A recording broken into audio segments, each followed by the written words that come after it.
आज मु आपण मानक सहित शेयर करिया पई नहीं आसी फूलकोबी आलू तरकारी बा मसला। आपण माने जहाँ कि कहि परिबे आजिर फूलकोबी आलूर तरकारी एकदम नुआ स्टाइल रे बनैबा। एमिति तरकारी आगुरु केबे आपण माने बनै नथिबे। मु भाबुछि ए रेसिपी को आपण माने बनै सारला परे आपण मानको फेवरेट बनि जिवो। वीडियोटी को फुल वॉच करंतु। चलंतु स्टार्ट करबा आजिर recipe. Hi everyone, welcome to my YouTube channel cooking with Soni. चलंतु देखिबा आजिर रेसिपीटी। आजिर ये रेसिपीटी हूँ फूलकोबी आलू तरकारी। तो फूलकोबी आलू तरकारी पाई मु किछि कोबी नहीं जाइछि। तो कोबी को मु एभली बड़ बड़ जदि कोबी थिबो तो आपण गोटे पीस को चारि फाळ करके नहीं परिबे। तो एई साइज रो ही नेबे। तो आउ जेते सब अछि ताकू आमे छड़ेई दबा। तो देखि परते जदि बड़ बड़ अछि तो आपण 2 ରୁ 3 पीस करिवे। तो जदि छोटो अछि तो ताकू काटिबार दरकार नहीं। एई साइज रो रखिबे, बेसी छोटो करिवे नाही। तो आमे सबु गुडाक देई दबा गोटे बड़ जगह रे नै जिबा। तो एइटा को आपण बिल्कुल भी पोर्शन को फोपाड़ी नहीं। ताकू जो आग पोर्शन को आमे काटी दबा। तो ताकू आमे तरकारी रे पकेइबा, बढ़िया लागिबो। तो एतिको आमे पकेइ दबा। तो आउ जो छोटो छोटो मु काटी देइछि दुईटी, तो ताकू आमे बढ़िया भाबरे साइज करिकि काटी देबे। आकु पकेइबे नाही, बिल्कुल भी बढ़िया लागिबो खाइबा पई। तो बिल्कुल वेस्ट करिबे नाही। तो एई साइज रो आपण काटी देबे, तरकारी रे मिसि जिवो, बढ़िया लागिबो तरकारीटी। तो देखि परथिबे। तो आमे एतिको नेइ गले तरकारी पई। तो आमे गोटे पियाज, मु छोटो छोटो पियाज नेइछि। तो आपण बड़ बड़, तो आपण बड़ बड़ नहीं पारिबे। तो देखि परथिबे एमती चारि खोला कर देबे गोटे पियाज को। तो किछि अदा रसुण नहीं गले, तो किछि बिलाती गोटे नहीं जाइछि। तो आमे एबे गोटे कड़ाई बसई सरला परे किछि पानी देई दबा। तो पानी टी फुटिबा पर्यंत छाड़ी दबा। किछि हळदी पकेइबे आ लूण नहीं जिबे। तो एबे कोन करिबा, ताते सरला परे आमे कोबी जो नेइथले, तो से कोबी को बड़ा भाबरे फुटिबा पर्यंत आमे छाड़ी दबा। तो आमे जो अदा रसुण आउ बिलाती नेइथले, तो ताकू एबे ऐड कर दबा सिजिबा पर्यंत। एई चारि फाळ करनेबे, एमती काटिकी नाही पकेइबे। तो यही वे रे निहाती थरे ट्राए करंतु, बहुत ही बढ़िया लगे। ताकि आम कभर देदेबा। कभर टी देला से जिते पर्यंत सिझा पर्यंत 5-6 मिनिट छाड़ीदबा। तो देखिपे बढ़िया भाव से सिझी आसला। पियाज बढ़िया भाव हो आसला। तो एबे आमे सबुतिक मसला जे आमे जो नेइथले पियाज रसुण अदा टमाटो जहाँ भी तो आमे सब पकेइथले से जो बॉयल हवा पई। तो आमे ताको सबु बाहर कर दबा। तो एबे आमे कोबी गुडा को बाहर करथियो। कोबी भी 50% पूरा हल्का सिझी आसीची, जोटा कि पूरा परफेक्ट हो जाइए हमर। तो आमे बाहर करदेले देखि पारथिबे एई साइज रो मु नेइची। तो आमे जो सिझा मसला बा बॉयल हेइथिबा जो मसला गोटे नेइथले पियाज अदा रसुण आ टमाटो, तो सी मध्य बड़ा सिझी जाइची। तो आमे ताको कोन करबा, ग्राइंड करदबा। तो मु किछि जीरा ऐड कली। तो ये बढ़िया भाव में ताको ग्राइंड करदबा। जेहेतु आमर बढ़िया मसलाटे परफेक्टली सिझी जाइए। तो आम ए गोटा मसला किसी ऐड करबा, दालचीनी गुजराती गोलमरिच लवंग।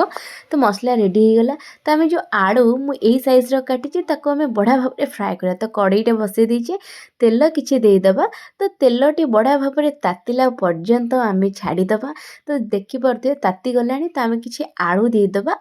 तो ये आलू को बढ़िया भाव में फ्राए पाई छाड़ीदबा। तो बढ़िया भाव में फ्राए हो गला पर तो पूरा 40% हल्का सिझीगला पर्यंत आम छाड़ीदबा। तो देखिपे एमती हल्का हल्का टी गोलई देवे, ना तल लगिज। तो यही भाया पूरा हो गला देखिपे यहाँ पूरा परफेक्टली हो गला। तो आम तरकारी कला बेले सिझब।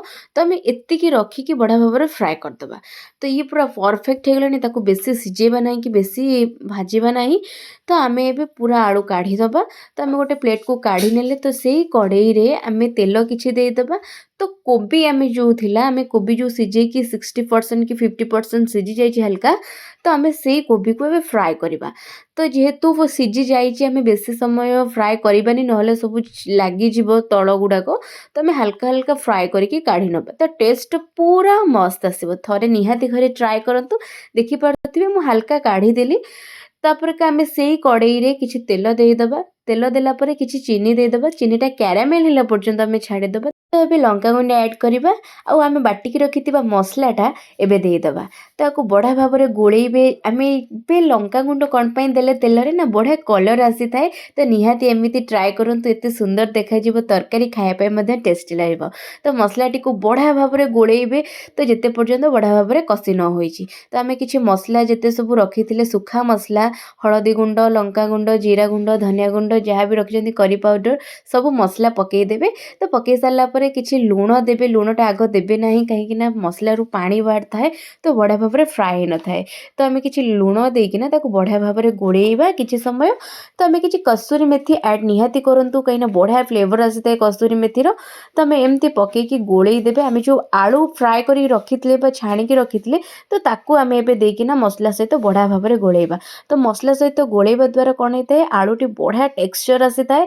तो किसी पानी देदबा, पानी दे सारा पर किसी टाइम ताकू फुटापी बा सीझापी छाड़ीदबा। तो यहाँ 50% अलरेडी सीझी जाइए। तो आम आहरी 50% सीझापी छाड़ीदबा। तो आम आपको किसी टाइम एमती पानी देदेवे। तो एबे हम ताको बढ़िया भाव में कवर करदबा। कवर करवा पर्यंत आपण पूरा बिल्कुल भी छाड़ीदेवे। आउ 5 ରୁ 6 मिनिट पर चेक करेंगे, सांगे सांगे चेक करेंगे नहीं।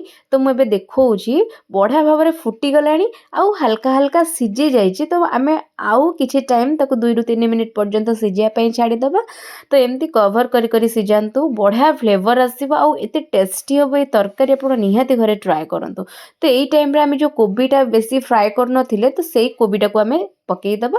आउ किछि समय आम एमती गोले सारा पर आम ताको घोड़ेदबा। तो कवर करी एमती बनातु बहुत ही टेस्ट आसो। तो आम एबे कवर करदबा। तो देखो आपको फाइनल लुक तरकारी। तो देखिपे तरकारी एत सुंदर होती। तो लास्ट रे आम किछि गरम मसला ऐड करनबा आउ किछि धनिया पत्र। तो धनिया पत्र थिले पकेबे निश्चिंत भाव में बहुत ही बढ़िया लगे। तो एमती निहाती घरे ट्राए करंतु एत सुंदर डेलीशियस तरकारी बहुत ही बढ़िया लगे। एबे आपण मानक मु सर्व करके देखौची एते सुंदर एते डेलीशियस एते टेस्टी तरकारीटी हेची। तो निहाती एई भली वे रे आपण घरे निहाती थरे ट्राए करंतु आ निजर मतामत मो सहित कमेंट सेक्शन में निहाती भाव में शेयर करंतु। जदि आपण मानक मो वीडियोटी भल लागिथिबा लाइक शेयर सब्सक्राइब करिया पय बिल्कुल भी भूलिबेनी। रहुची नमस्कार, जय जगन्नाथ।